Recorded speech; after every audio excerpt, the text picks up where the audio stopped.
Well, welcome everyone. This is unfortunately, our last poetry reading of the season.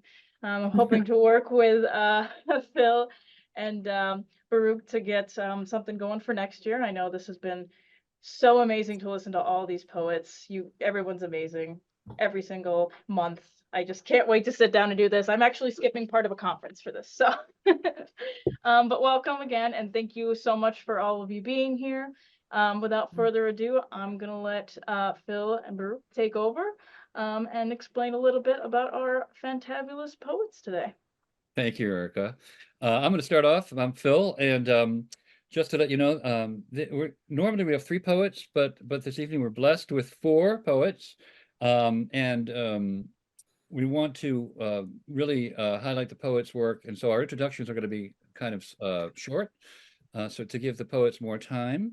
And Diane Frank, who is a cellist and will be scooting off not long after her reading to practice for the Beethoven's Ninth and Rhapsody in Blue performance that she'll be in. So I want to introduce her first, and I'm going to just go right and jump in and say Diane Frank is the author of 8 books of poems, 2 novels, a photo memoir of her 400-mile trek in the Nepal Himalayas. Oh my God. She is also the chief editor of an incredible press, Blue Light Press. I love that press. It's wonderful. Her new and selected poems called While Listening to the Enigma Variations, new and selected poem, won the 2022 Next Generation Indie Book Award for poetry. As I've said, she plays cello and is in the Golden State Symphony and collaborated to create an orchestral suite based on her poem, Tree of Life. She teaches poetry, fiction, flash fiction, memoir, etc., at San Francisco State University and Dominican University. Her first novel, Blackberries in the Dream House, was nominated for the Pulitzer Prize. I love her lines. He said, if you dance your poems, you will feel them in your body. You will become a bird, an orbiting planet, a shooting star. Please welcome Diane Frank. Thank you so much. I want to thank Baruch and Phil Turman for inviting me to read, and I want to thank all of you for being here. It really means a lot to me. My first poem is Magnificat for J.S. Bach. Music is a very important part of my voice and vision as a poet. This poem remembers a 20-hour marathon at Syracuse University on the maestro's birthday. And I had some of my first spiritual experiences playing music. Magnificat for J.S. Bach. It was the old man's 285th birthday, and I mean the maestro, the Illuminata, Johann Sebastian Bach. I was a university student, and to celebrate 3 centuries of musical genius, our conductor led a 20-hour marathon concert starting early in the morning. All day, musicians and students migrated in and out of the auditorium with motets, cantatas, and concertos. A barefooted organist played the toccata and fugue in D minor, then a prelude entirely with his feet. I was amazed at the synergy of dance and sound. Our concertmaster dazzled us by playing the 6 Bach cello suite arranged for violin with his eyes closed. No music stand as he tuned to an inner singing. Segue to the entire orchestra walking on stage to play the 2nd Brandenburg Concerto, the Concerto for 2 harpsichords, the Concerto for 3 harpsichords, and later, just after sunset, the Magnificat. I was playing cello next to the harpsichord, inside the sway of its musical body, surrounded by tones that took me back to an earlier century. That night, I had my first experience of musical transcendence. The moon was glowing through stained glass. On the stage, we were playing the Magnificat. Inside, we were flying in otherworldly ecstasy. By 10 o'clock that night, I could swear the maestro was there, listening and sometimes playing with us. Years later, on the other side of the continent, one of my private pleasures is playing the Bach cello suites late at night with no one listening. And sometimes by the ocean, with the moon glowing toward full, the old man whispers to me,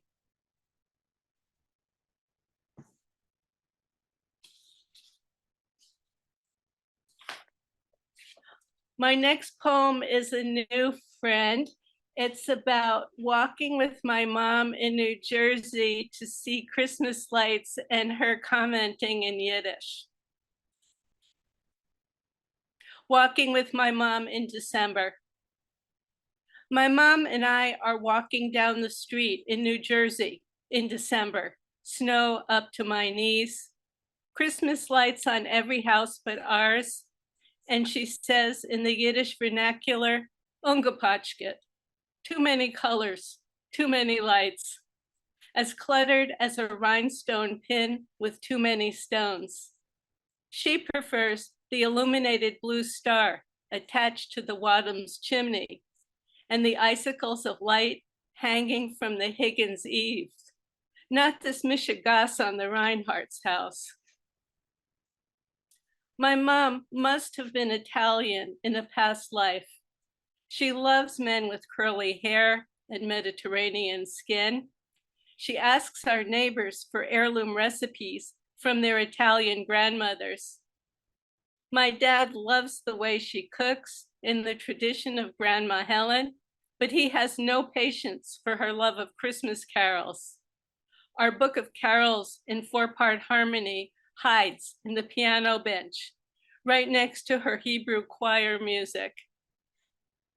She never learned to read music, but I can't complain.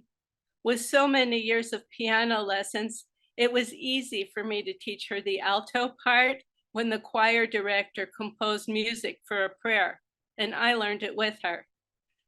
With that huge, sweet voice she had, she could fill a synagogue or a nightclub without a microphone.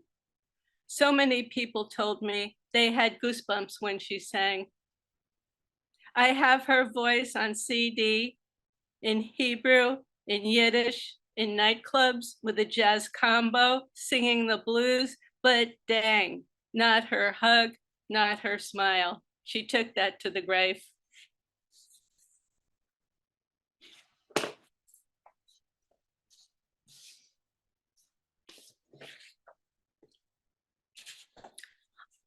My next poem is Tree of Life. Poets can serve as the conscience of the society. I lost a dear friend during the synagogue shooting at Tree of Life in Pittsburgh.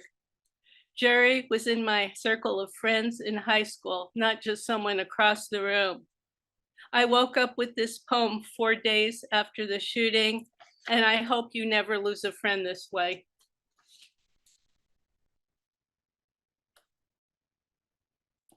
Tree of Life, Kaddish for Dr. Jerry Rabinowitz.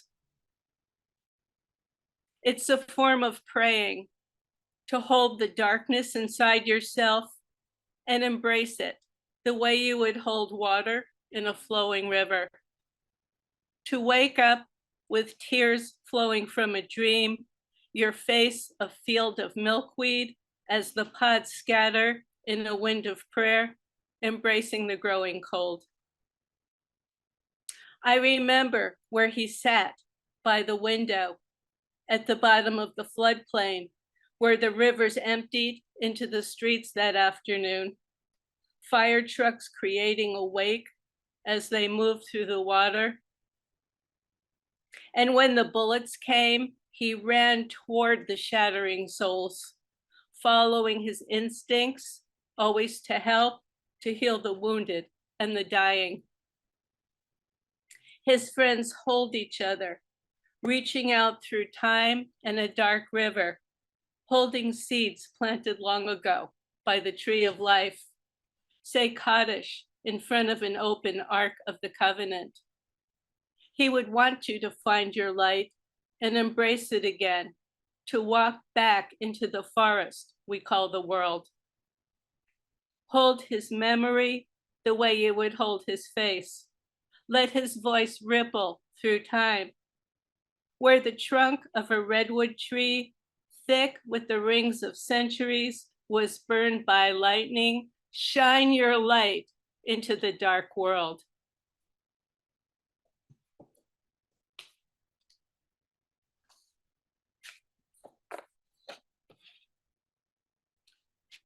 Okay, change of topic. This is late August in Point Reyes. It's kind of an environmental poem with a bit of social commentary. It has an epigraph. A tree lives 100 years and a bird perches on it just one night. That's an Afghani proverb from the Pashtun tribe. Late August at Point Reyes. The mother tree gathers a redwood circle. A white deer runs through the forest. The hikers lost their way in the sunset and the breadcrumbs ran out. A white deer runs through the forest, gathering light that has sprayed from stars. A dream is shivering. A yearling tree has stretched into its first koan. The pine cones are dreaming of a forest as fire spreads its acres and sweeps up the hill. Stellar's jays fly toward the darkness as branches begin to fall. A woodpecker taps a message, but the crazy woman who dropped a match in the undergrowth does not hear it. Her nightmares become mythological birds. Somewhere in time, prayers fly out of phoebes and nuthatches. The chanting is in a minor key. The notes burn across the page. In a different part of the world, 3 billionaires fly to the moon, while the rest of us try to rescue our burning planet.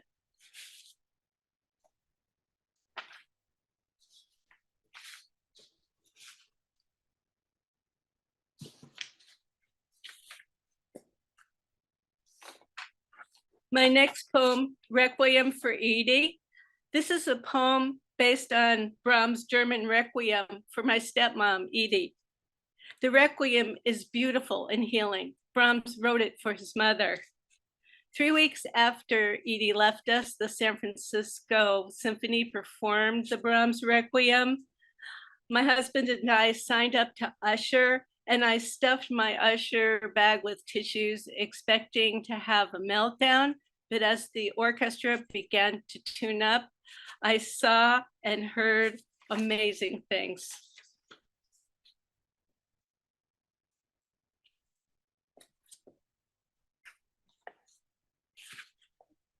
Requiem for Edie. The door opens on Tuesday. On Friday, she walks away from the world.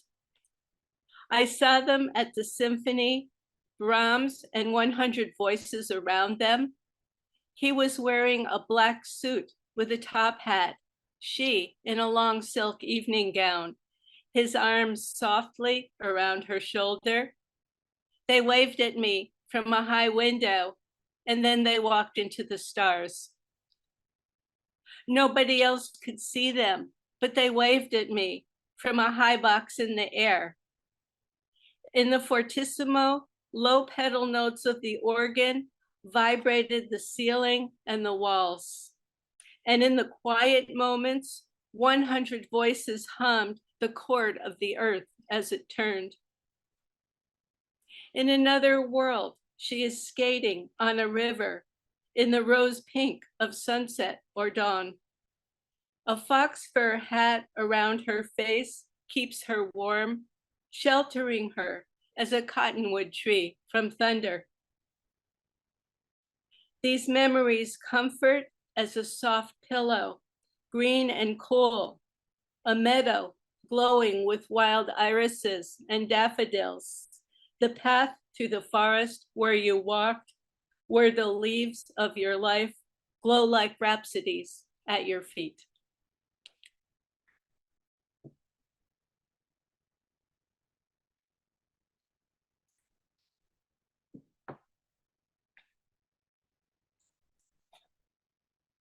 Two more poems. Iowa Omen is a love poem I wrote to my husband before I met him. Iowa Omen. 3 hawks fly south as your voice trembles across the Great Plains. Fields of sleeping cows, a gentleness in the land. Here is the omen, sky splashed with aurora, blue stars, curtains of light. The letters are gold on red silk, Japanese calligraphy. If I had the right kind of ink, I'd write them on your skin.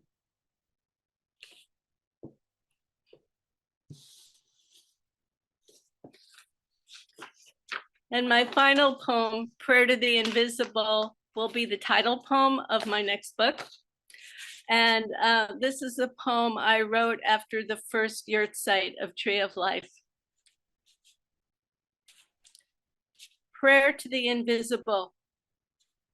I write your name where no one can read it, in the sky, behind a cloud, on a stone, in the footprints of a tortoise walking back into the ocean. In the conversation where you came in a dream from the other place, when I told you how much I missed you, you let me know that you can do even more healing where you are now, out of your body. A year after the synagogue shooting, you embrace your friends at the Tree of Life as they are saying Kaddish for you, where we sit all day and name the dead. You whisper to your wife, who is living in a shadow, sitting alone on the tapestry sofa where she sat with you. Our prayers grow out of the shadow of necessity. Our music floats above the burden we carry, even though you want us to release it. I carry your spirit on my shoulders as I walk into the synagogue where we played music for you, as I follow an eclipse north, as I walk into a dream. I write your name in the sky after midnight, in the Leonid meteor showers, in the penumbra of an eclipse of the wolf moon. Your name is inside the music I play for you on my cello. I write your name in the invisible, where you disappeared that morning, where your spirit flew into a cloud. I write your name on an ice halo around the moon, and my prayer that this planet will one day, like an amaryllis, bloom again. Thank you very much.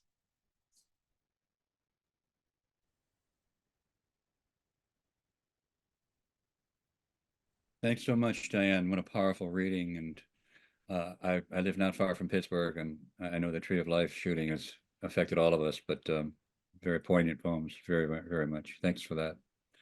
Thank you. And good luck in your rehearsal.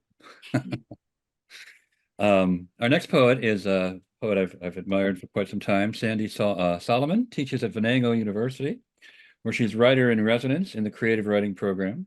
Her book, Pears Lake Sun, received the speaking of Pittsburgh, Agnes Lynch Starlet Prize from the University of Pittsburgh Press, and was published simultaneously in the United Kingdom, where she spends half of her time. So as fans in both sides of the Atlantic. Published poems in many incredible journals, like Kenny Review, Harvard Review, and Moment Magazine, and Scientific American, which doesn't necessarily publish a lot of poets, so that's really cool. And this year, she has a poem on the slowdown, which is really quite nice, and it's really a pleasant poem to listen to. Really like that. Also, a number of anthologies.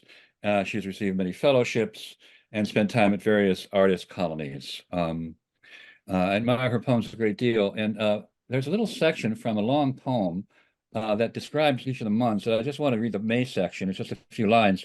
In May, the wheat rises out of the ground. A bright yellow flower blooms with violets in great numbers, some nearly pink. And I wanted to read that section because of the pink dogwood leaves, flowers are just out. So in honor of those, Sandy Solomon. Oh, great.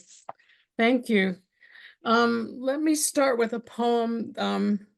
When I was in graduate school, someone left a child on my doorstep.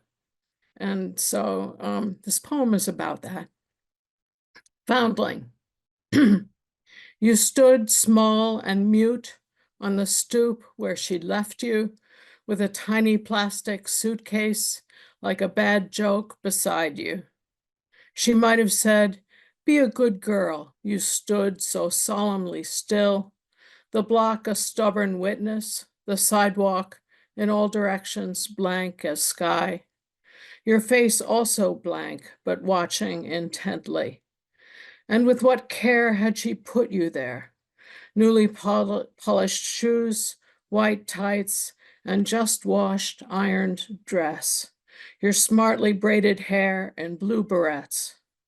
In the half-filled suitcase, I found no note, only Johnson's baby oil, 3 diaper squares, 1 pair of purple pants, 2 t-shirt tops, all the clothes you owned, perhaps. I picked you up, a sadness I thought was hers, still on you in the smell of soap, and took you with me to the phone. Then we waited on the bottom steps in the gray-walled hall, your thin, obedient arm around my neck, my cheek against your head, until the policeman came. He reached down for you, you reached up. So easy this shift into the great blue sea of his arms. And as he turned to go, your head was bobbing at his shoulder. How overwhelmed, like a bottle corked and set adrift on the ocean. Such messages inside you, bound on the current, wherever the current goes.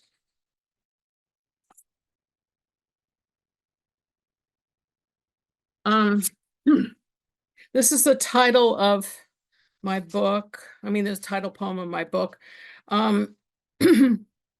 Some people say it's about nostalgia. I think it's an anti-nostalgic poem, but you can judge for yourself.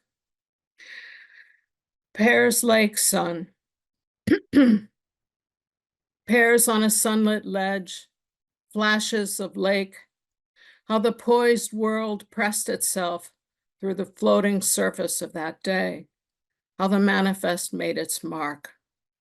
On the peeling ledge, pears leaned, speckled, lopsided, more than yellow, yellow squared, before an open window through which flared a nosy, fluent breeze. But would those pears, would the lake beyond them struck full of sun, would those images have stuck so surely all these years without the stamp of happiness to fix them there? The proximate cause is gone. The moment stays through the world's facts.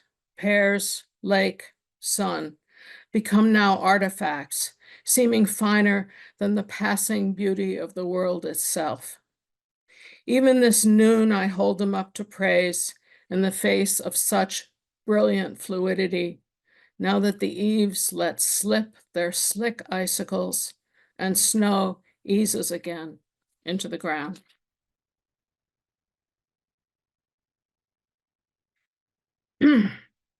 Here's a story from my father's family, which came from my father's family came from Riga in Latvia, or now Latvia, I think it was Poland then. The father of the family was an itinerant sort of salesman, traveling salesman, and that's what he started doing in rural Michigan. Jewish immigrant, Michigan, 1885. The boy alone in a new landscape on the Sabbath loafs along a dirt road when he spots, amid mustardy pink grasses, tall and undulating, a glint, a maverick light, and stoops for its source among the stalks. A knife, wood handle smooth against his palm, grain oiled by long handling, blade tarnished but true. Though he knows, carry nothing on the Sabbath. He wants the way he'll want only a few times in his life, hurting with want for some improbable, imminent change, something his, as he turns the knife in his hands and turns it, warms it until his own heat comes back. He knows what his father would say, throw it back. So he flings it away, watches it twirl as it falls, like a star arcing over the stirring grasses. And yet he cannot leave it at that. He must run to find it. When next he throws the knife, he throws it straight, blade burying in the rutted road. Again, he'll pick it up, again hurl it, seeking and finding the object of desire, following what he's found until it takes him home.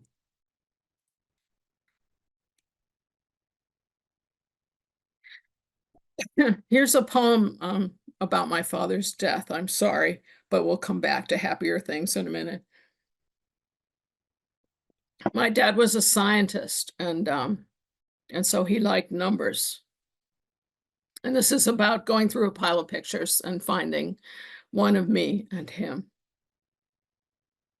In a pile of pictures, the man, young enough to be my son, held the swaddled child away and high for the camera to catch full moon face. He studied her. She looked to the voice behind the lens. They stopped. The child at 12 weeks, the man at 1,636. Totals noted on the photo's white reverse. I turn it over and turn it back again until the white square edged in waves becomes a kind of frame in time for them.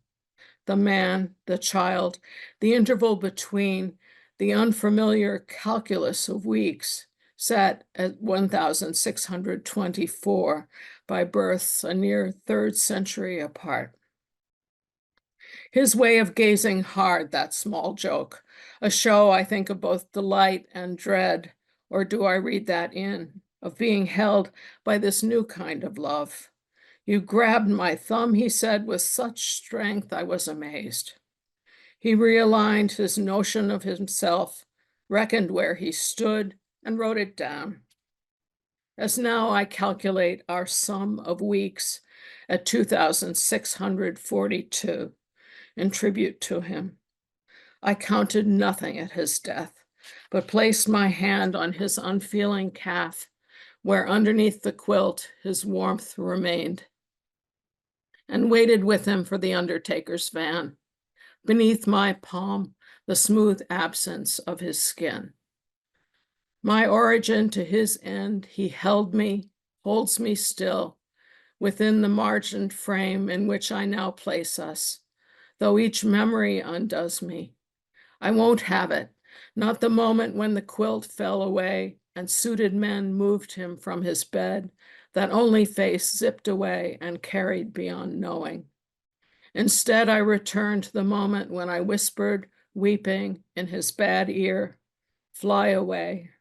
So far gone, nothing seemed left but slight breath. Fly away, I said, and felt in the hand that held his bad hand a rush of feeling from him that moved up my arm in mute response. I scanned his still face and stopped.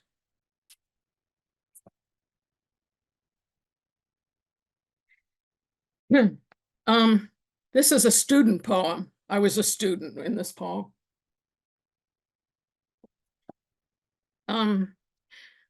Called The Blush. Two people, two baths, the boy behind the, I'm sorry, let me start over. Two people, two baths, the boy behind the counter said as he checked us out of our budget room. The hotel, which overlooked Notre Dame, was cheap, but charged, it seemed, for everything, including a key to the bath. I corrected, two people, one bath, less to pay. The boy, maybe 18, blushed to the tips of his ears, smirked, then looked away. Hired for the summer, I guessed. We paused. I couldn't not recall me and you at either end of the large claw-footed cast iron tub down the hall from our room. We'd sat cramped but laughing. Between us, the drowned pockets of our night's pleasure and the dripping, hard-edged tap. That blush remains, more vivid than our night, more vivid even than the view across the Seine, for which we paid another extra charge. Opening the clanking shutters, we'd found the scene, our own Western facade, the towers then uncleaned, so black with soot, so fine. And here, because I don't have a printer, I'm going to read from my computer. I worked for a while in Washington, and I was interested in poetry then, and went to a reading with Seamus Heaney, and took him out with a bunch of people to a pub, an Irish pub in Washington. There was a band playing. Okay. Heaney in an Irish pub, Washington, D.C. To reach the bar, he's got to angle sideways. The whooping clusters of bureaucrats and staffers and aspiring Pauls don't naturally give way, nor do they part for him, as jostled and unnoticed in his wilted raincoat, he ferries the Guinness back to his table of literary riffraff and strays. But the touring band, turning their jigs and reels, know him by sight. As a squeeze box breathes, the penny whistler's fingers curl and splay. Their eyes return through the blind crowd to him. Down from the stage at the break, they shyly bend to shake, to present in return a gift, a tape. Rare to see here where art is kept or held apart, how tenderly they know him as one of theirs, a fine voice, true, trained on home, and him asking them to sign their tape. Later, resuming their chuffed, grinning broadly, how can the crowd know why? But joy leaks from the band's leaven, tone, and stance and touch, and up we rise, the whole room, on a tune. And here's one for spring. It's for the kind of feeling you get when you've been with people for a short while in a place like an artist colony or a school, and you come to be very fond of them, but you're not going to see them there certainly anymore. Spring recalled in spring. Open the book, but the page cracks. Take your arm, but it's gone. The stairs we used just yesterday belong to someone else. I'll sing a song 300 times. I'll open a door for a breeze. I'll spend my love in a spendthrift's dream at no return or cost. Love won't be reckoned in gain or loss. It was, and yet it is. Across the woods, the dogwood floats, giving itself away.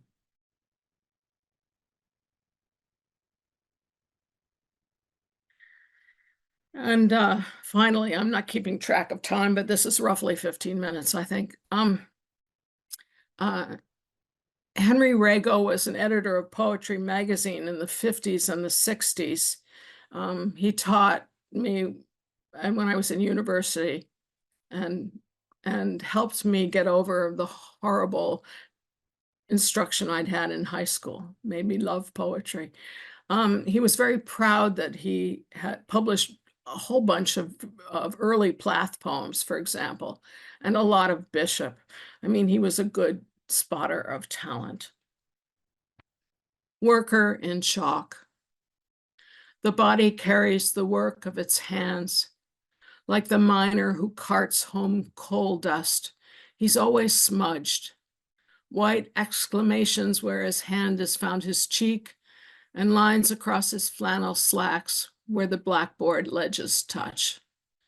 Given to reciting the poems he likes, he turns them out for us, alert and canny to the slip and slur of sound as it falls, and the true image, living tone, the felt, the wordless part, so we can take it in. A professor in the old sense, amazed in words and through them.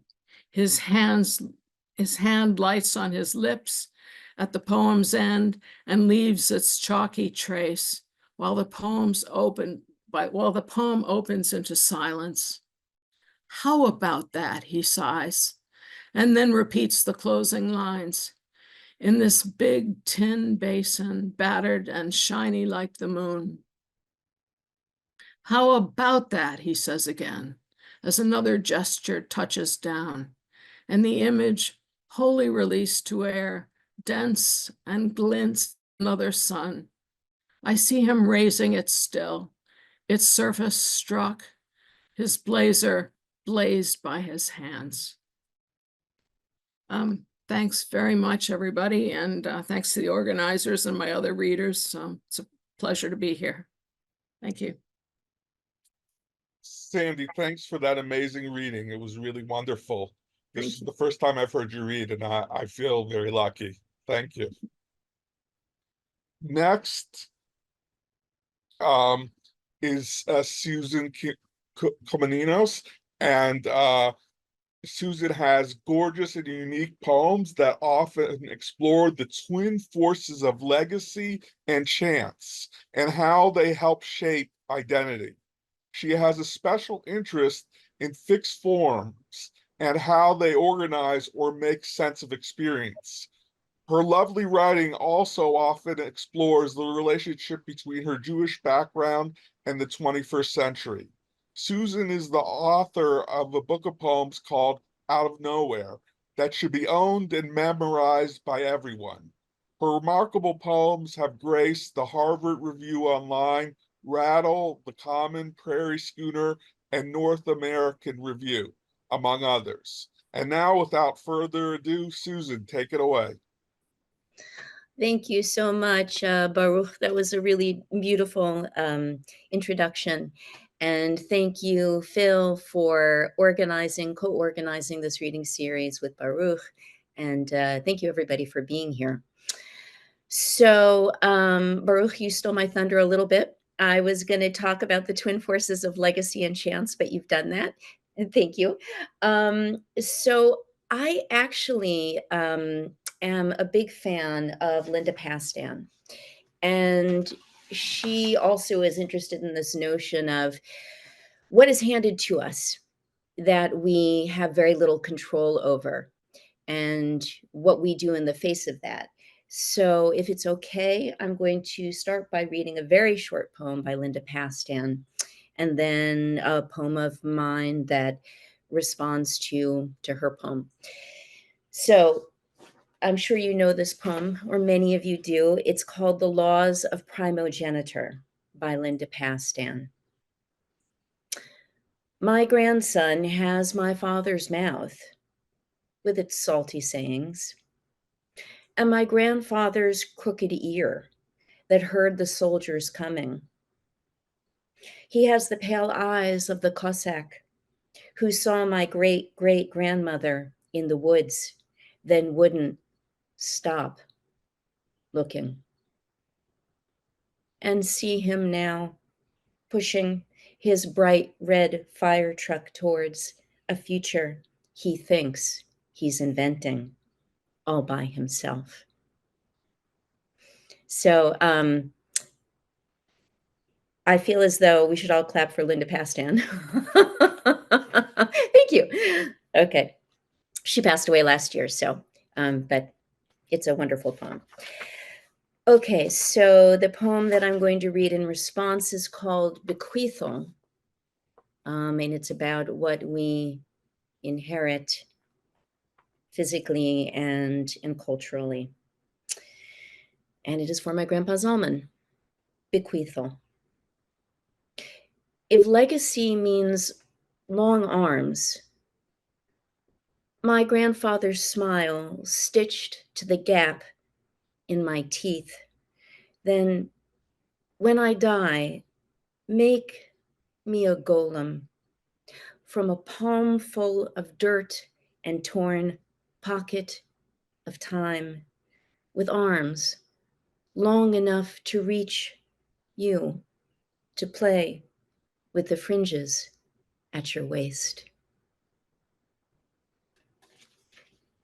I should say that my grandpa Zalman was actually a socialist, and he was not observant, but he shows up in various guises in my book of poems, Out of Nowhere, and he always shows up as a good father, a good daddy, and that is my plug for my grandpa Zalman.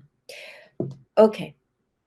So the next poem I'm going to read is called Our Father, Our King, and it is about a very different kind of father. It is not my grandpa, so no defamation. Okay. Our Father, Our King. I don't feel like a cherished girl. The fall enters as a forgiven guest, known to the dinner party, if absent for seasons. Our Father, our King, the air is full of tolerant embraces. Trees thrust out their branches, and I cannot do my part.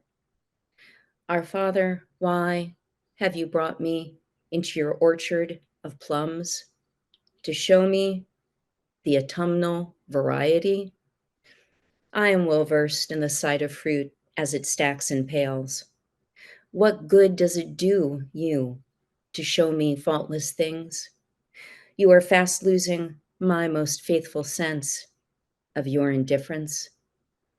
Our King, for years I have known you as you claim to be, wrathful or dispassionate, but always at a good distance. Now you torment me with nearness. Take your hand from my head. I'll uncover my eyes. I'll testify to your off-kilter beauty. Without direction, I'd recall for a jury, this harvest is more lovely and worthy of exhibit than the most mature and idiosyncratic among your works. I swear, I curse. I ask for a remission of words and to be left in an unenlightened silence.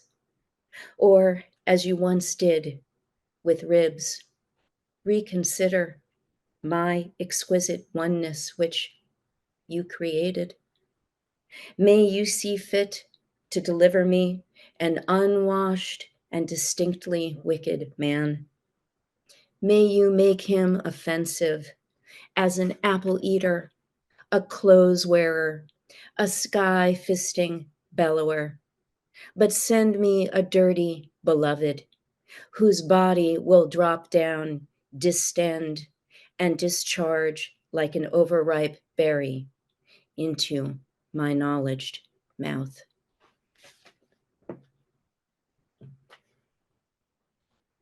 I don't think my grandpa would have liked that poem. I'm sorry, Grandpa. Okay.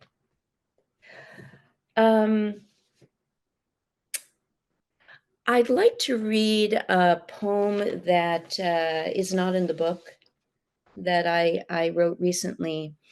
And I need to credit the poet and scholar Maxim D. Schreier, or Schreier, I'm not sure how he pronounces his last name.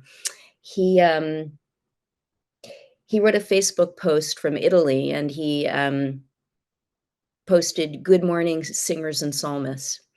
And I just thought it was a lovely line.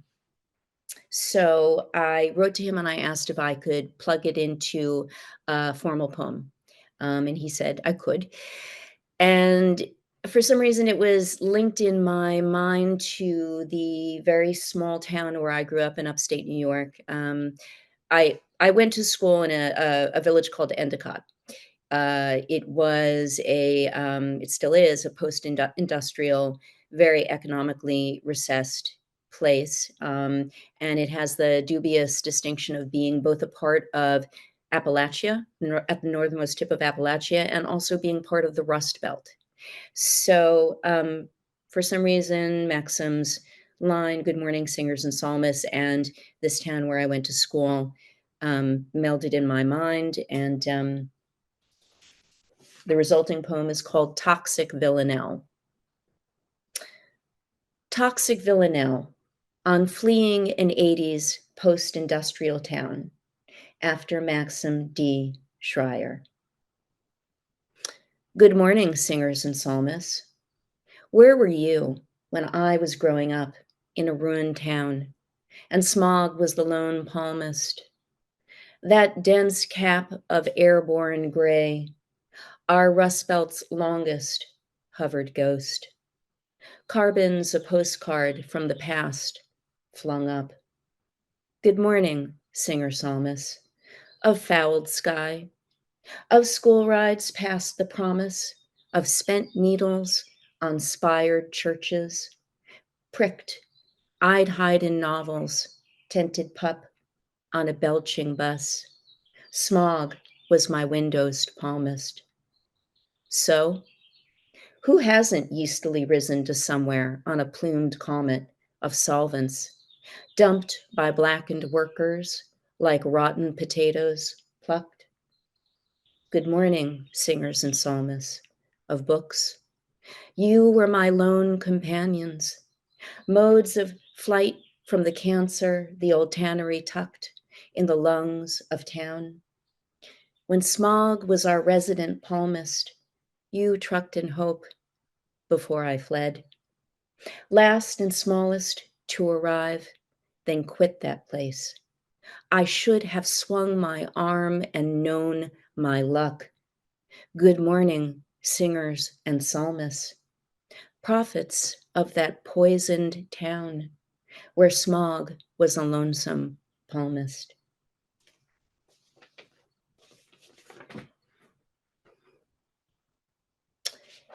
Okay, since that was a rather acerbic poem, I'm going to read a sweeter one that is again for and about my grandpa.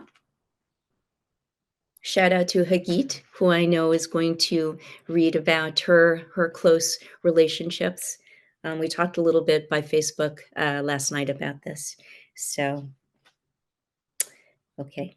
So in this poem, my grandfather, who was a Litvak and left Russia, what was then Russia, in the face of pogroms and the May laws, he came to the US in sometime between 1905 and 1907. We know very little about his past, his personal past, except that his mother's name was Sarah. And based on the ship's manifest, we could see that he was 5'5", my height. He had brown eyes and brown hair, and he came to America with $25 in his pocket. So in this poem, he is the immigrant parent who didn't tell us much about himself. Imagining Abraham as my silent immigrant parent. My father was a wandering Aramaean. He placed a dead deer in my hands. My father was a wandering Aramaean and erased for me the path to his home. My father was a wandering Aramaean whose goodness was the oar that rowed him in the boat of his soul alone. My father was an Aramaean. He spotted the dark in blurred halos, my father. Was an Aramaean wandering because he'd been cast out by beasts? My father wandered. Like an Aramaean, his feet were his indigent shoes. He unveiled himself to the air like a shivering bride. My father, my wanderer, walked on the ice near our home like a heron. My father was ice of the lake, a bird of sparse plumage. He wandered as feathers fly.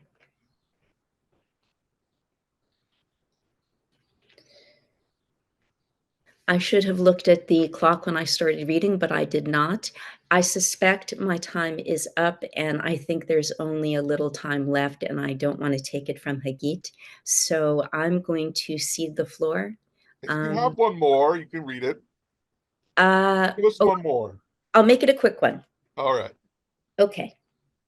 So, okay, I'll read another sweet one.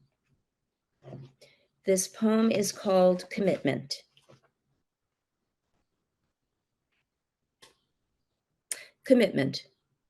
Call it rocky land, a slim raft of hope, a shimmied, then stagnant skiff, squatting in the shallows, visibly wrapped, longing at the shore.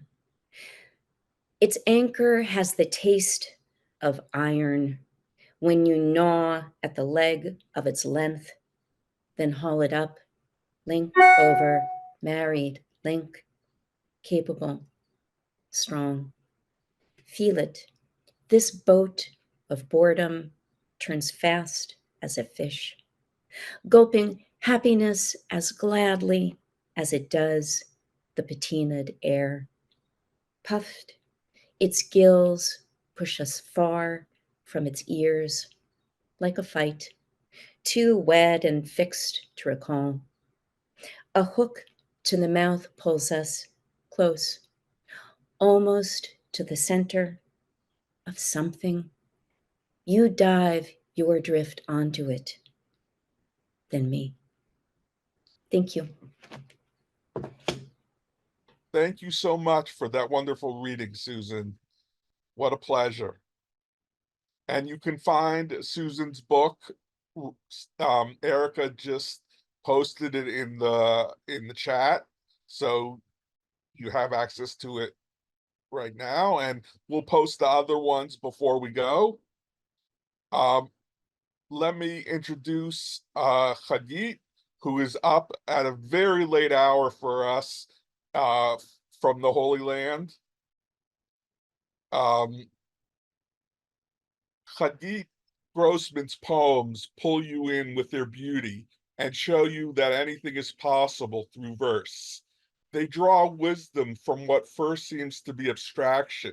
They observe the failure of humankind to evolve, yet they don't condemn us, nor are they dismal. They do what the best poetry does. They make subtle connections that bind insight with mystery. Her book, Trembling of the City, is a must read, and she has another book of poems and a novel on the way. Hagit, take it away.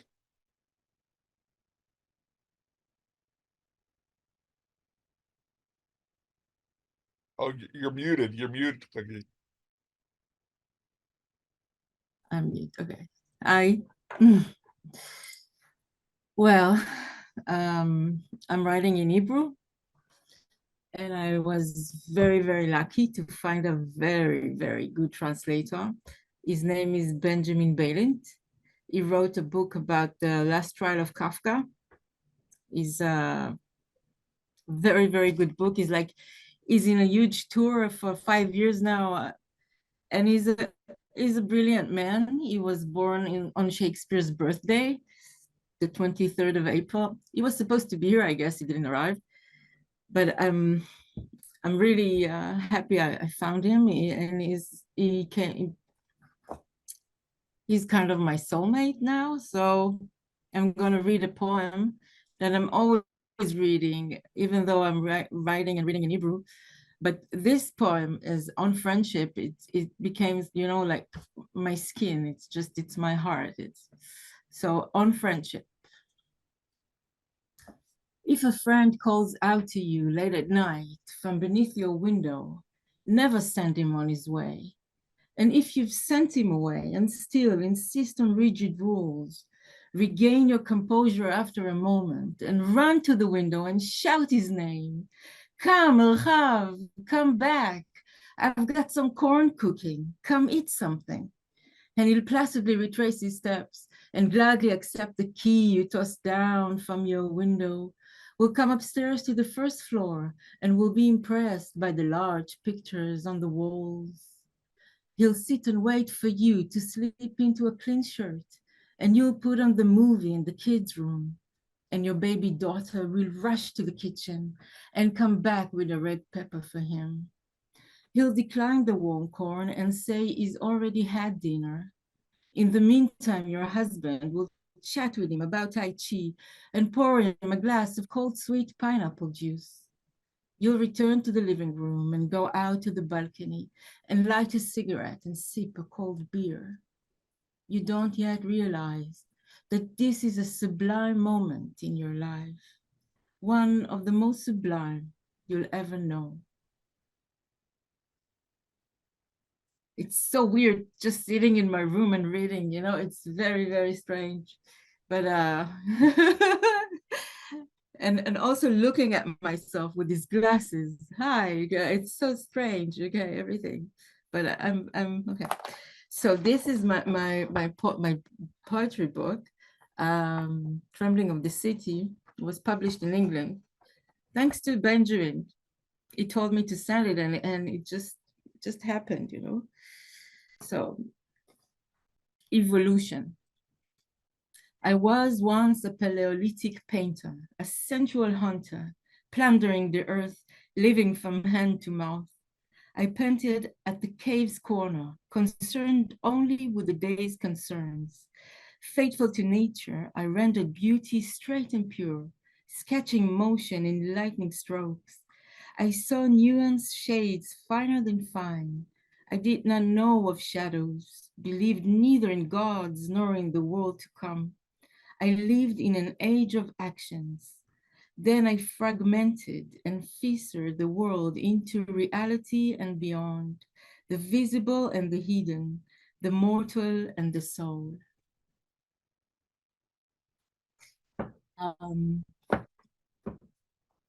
I have a love poem for the Mediterranean that I want to read. I think here in Tel Aviv, it's the most happy place. The beach, the sea, is our great shrink. A love poem for the Mediterranean. A fleeting moment of delighted darkness left me neither portrait nor expression. I swam naked after identical holy fish, which would warn me of danger. A regular dawn radiated. The howls did not cleave my lips. Mouth to mouth, I told him, only you can see that it is good. At the end of all nights, you awaken the slaughtered city. Only you complete my identity. You who are so distanced from earth. Only you permit me pleasure and ease my body.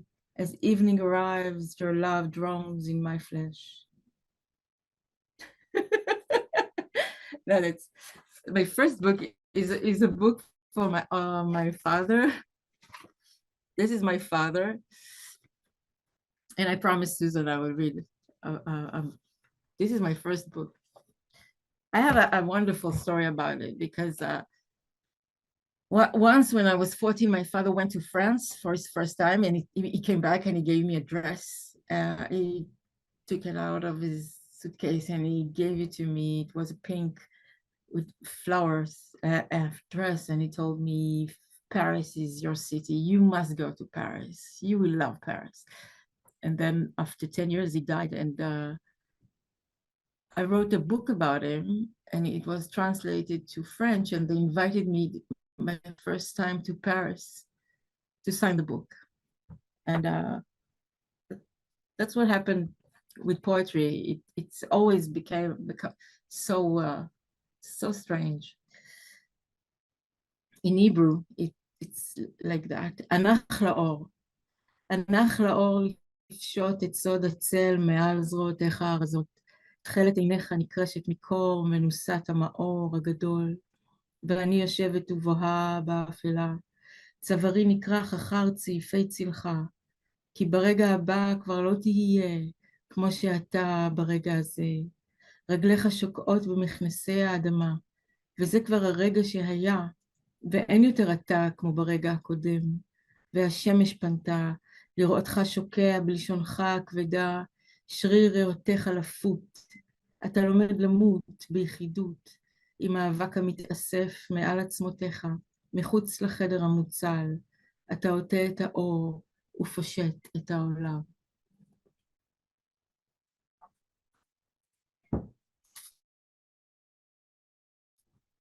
I have it in English also, so I'll try to find it.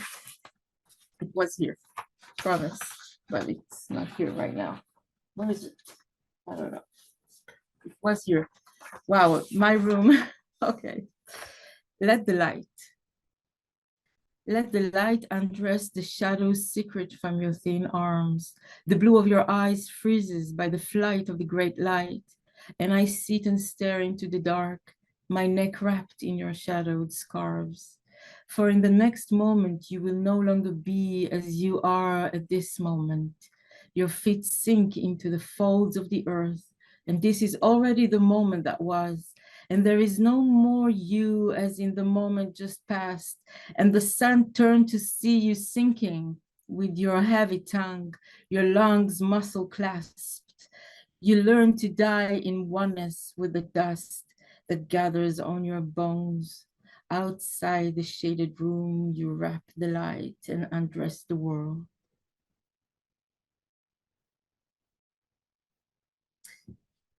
Yeah, I want to read another one in Hebrew because it's you can listen to the music in Hebrew and to my father.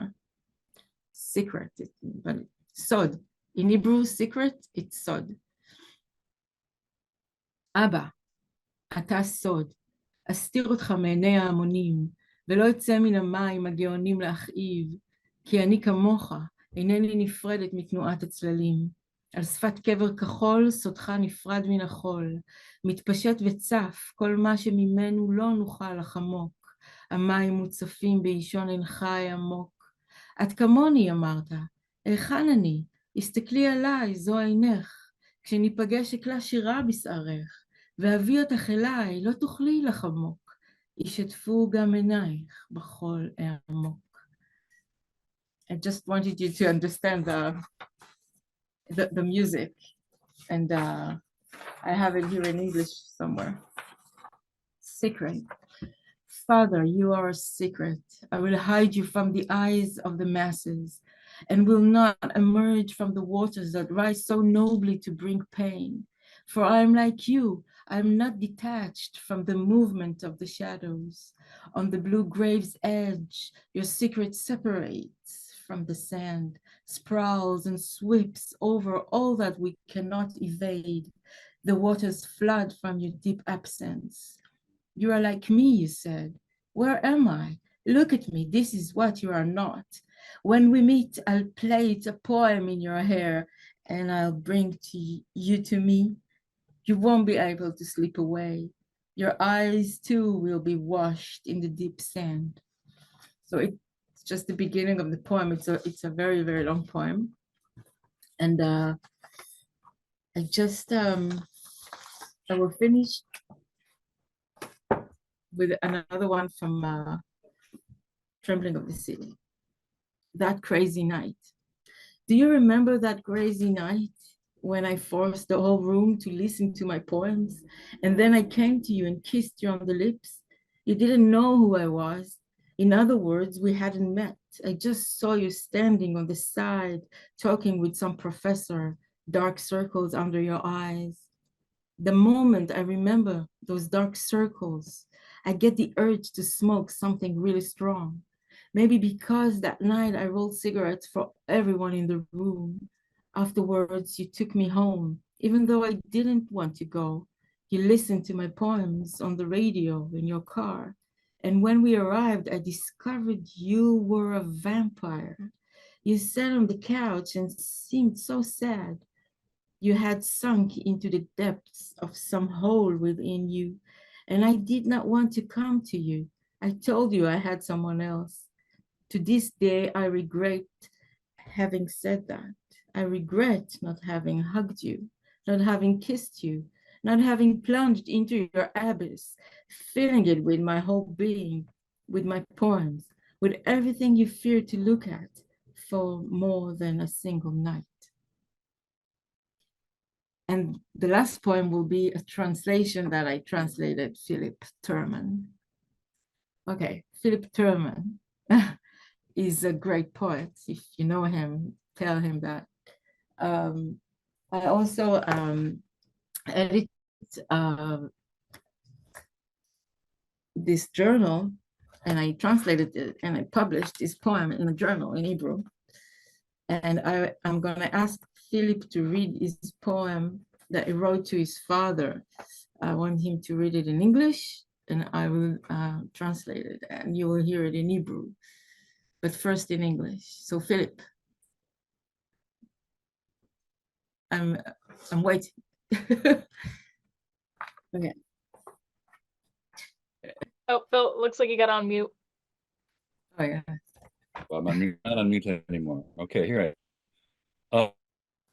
the woman, speaking to the woman with my brother's heart. Yeah. That poem? Okay, Yeah. all right. Wow, what an honor to be translated by such a great, incredible poet, and your reading is fantastic. So Oh, thanks. I'll read the poem. Speaking to the woman with my brother's heart, and it's about my, it's the last section of a long poem about my brother who was a scientist, and he got into a very tragic accident and passed away from that accident. He was jogging, and amazingly, I was able to meet some of his organs were transplanted, including his heart, and I met the woman who has his heart. So that's kind of cool and amazing. I think it's unbelievable. And the poem is so important. Speaking to, okay, here you are again, brother, in front of me, the most essential part of you, your heart, now carried by a 66-year-old grandmother, grateful for your death, I would say, but it would be wrong. She apologized, though necessarily, that for her to live, you had to die. And I told her you wouldn't die for anyone, but I'm not true. What you taught us through your life, heart is a transferable thing, body to body. If we believe, as you believed, in the mind's mirrors, in the way step by step discover that of which we're capable, to give life where there is life, and to speak from the heart is to speak from the source of what is and isn't yours or ours. Will she hand at her cheek so that I can feel your familiar pulsing? And will she consent to my request to snuggle my ear against her breast? My eyes hear your step as we lay beside each other, and then unlife ago. And that dark, will you live again? פיליפ טרמן, למדען שגבה צעיר. אני מדבר עם האישה שקיבלה את לב אחי. הנה אתה שוב, אח, ממש לפניי, חלקך החיוני ביותר. לבך, כעת נישא בסבתא בת 66, אסירת תודה על מותך. כך אוכל לומר, אבל זאת תהיה טעות. היא אפילו התנצלה שלא לצורך, שלמען חייה היה עליך למות. ואמרתי לה שלא מתה למען איש, אך איני בטוח שזה נכון. ומה שלימדת אותנו במהלך חייך, שלב זה דבר שניתן להעביר מגוף לגוף. אם נאמין כפי שאתה האמנת, בנפלאות המחשבה, איך שאנו לאט מגלים למה אנו מסוגלים, להעניק חיים היכן שאין חיים, שלדבר מן הלב זה לדבר מן המקור של מה שאינו שלך, אלא שלנו. האם תניח לי להניח את ידי על החזה שלה, שאוכל לחוש את פעימותיך המוכרות? והאם היא תסכים לבקשתי לקרב את אוזני לחזה שלה, שאוכל לעצום את עיניי ולדמיין איך שמעתי את קצבך הקבוע, כששכבנו זה לצד זה בחדר הקטן ההוא לפני חיים שלמים? ובחשיכה ההיא, האם אתה תחיה שוב? And this is when I'm crying. This is such a good poem. I really love this poem. This is incredible. It's unbelievable. This is really, really special. Thank you. It's like it's crossing all the boundaries, you know? It's beyond imagination. And it's so intimate also. Unbelievable. Really, really, really We have good. this on recording, right? You're recording this? Thank you, Hagit. And it's so wonderful to meet you here and to Yeah, thank you hear so you much read your because poem. it's such Oh, a yeah. so good. Thank you, everyone. Wow. Wow. Baruch, what do you think? Wow. Just wow. Amazing. Wonderful. What a great way to end our series this year with the bang.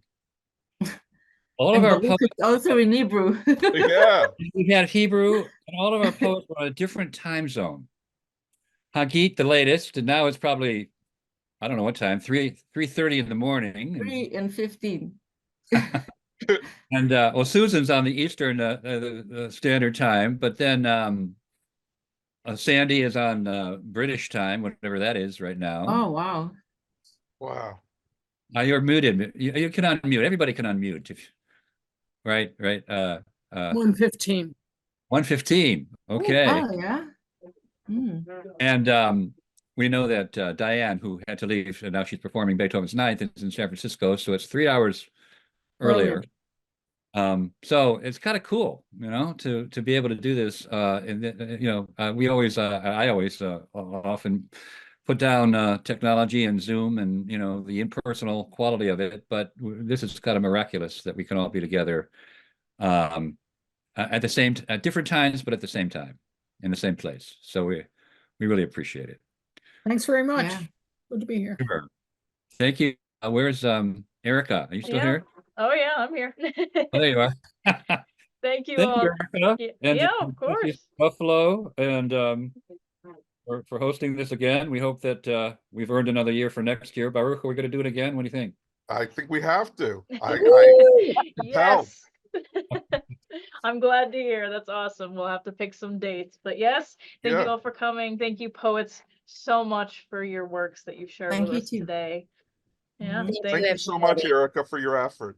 Oh, no worries. And I will be sure to send an email out. I think I have the email for the majority of the people that have attended tonight. I'll send it an email to the authors' books and their websites and things like that, so you guys can be sure to check it out. And be sure to come back for next year's, whatever we start. Hopefully we'll start, I don't know, would you say the fall? Is that where we usually start? We do the spring. We do the spring, The We spring. Gotcha. through the fall. But also, you're really good about sending us the link to the YouTube. This will be on YouTube, so you can share that around with your friends and co-conspirators and family and whoever you want to share it with. And that'll be like usually it's in a couple days. Erica's amazing by getting us all the information. But whenever you wish, Erica, it takes you had a long day, so. Yeah, I'll try my best. I think our tech guy, good old Jim, is on vacation again, so I think he'll be back next week. So hopefully he'll be back early next week. All right, sounds good. So Susan, Hagit, Sandy, and Thank you so much. thank you so much. And Hagit, one more time, thanks so much for that poem Thank you. and for your Hebrew and for everything you're going through. Good luck with everything. Baruch? Thank you. Bedtime. Good night, everyone. Thank Good you night, Good night, guys. everyone. Have a good night. You.